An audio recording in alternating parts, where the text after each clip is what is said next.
unfortunately, me and my family got very sick with the COVID. So I'm back and lost a bunch of weight, but I'm recovering pretty good. And best thing you could do after that really bad sickness is get out and go fishing. So that's what we're doing today. River stripers, here we go.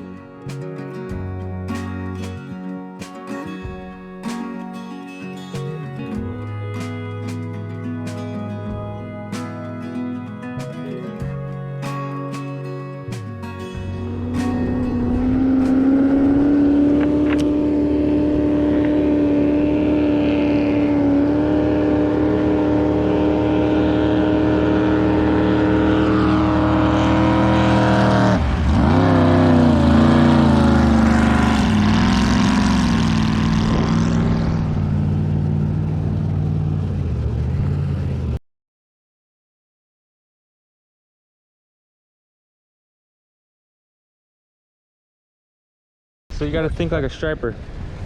Think about what they eat, their natural food, and think about how their food reacts. Crawdads, shad, they eat these eels also, and they kind of move in patterns, if you want to say. They'll jet real fast and then they'll stop. They'll jet real fast and then they'll stop. So that's the kind of movement you want your lure to be doing.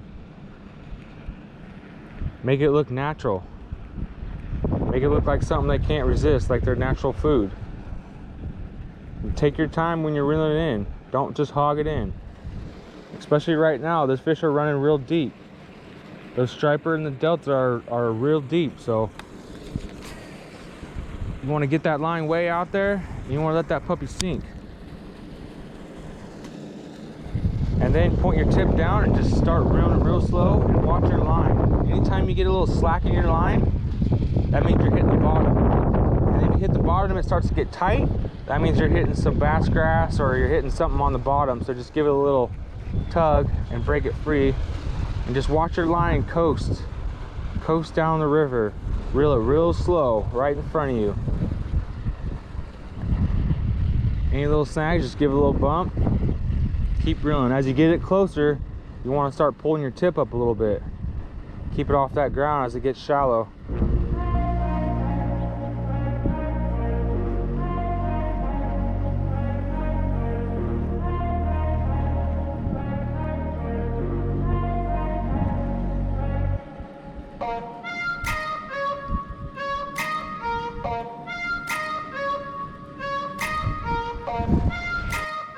This is all natural rock, really good for striper fishing.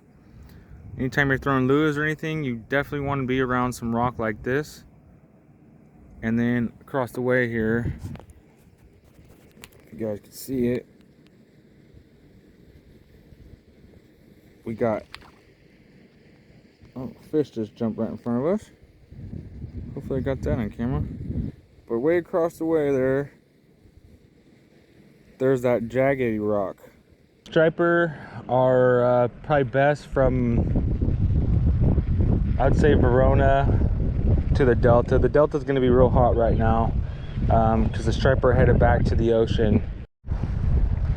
The Sac River striper run's pretty much over, but it doesn't mean you can't catch striper in Sac River. That just means pretty much the schoolies are going to be headed back to the ocean, and the locals are gonna stick around, and most of them will be in the Delta. That's where they really like to hang. So if you're trying to catch some nice ones from the bank, I know it's tough at the Delta, but if you got a boat, you're in business. I'll definitely try and make a video for fishing spots on somewhere along the Delta. It's really protected around there. They don't want anybody fishing off the banks and stuff. So I will try and find a few spots around there and post where those spots are where you can legally fish. Been out for a while, but I'm back, and today First, I'm gonna try this guy right here. Just a regular plastic worm here. This one's pretty cool. It's actually got a little notch in here where your hook kind of hides. You guys can see that. It's pretty cool. See how much action this guy's got.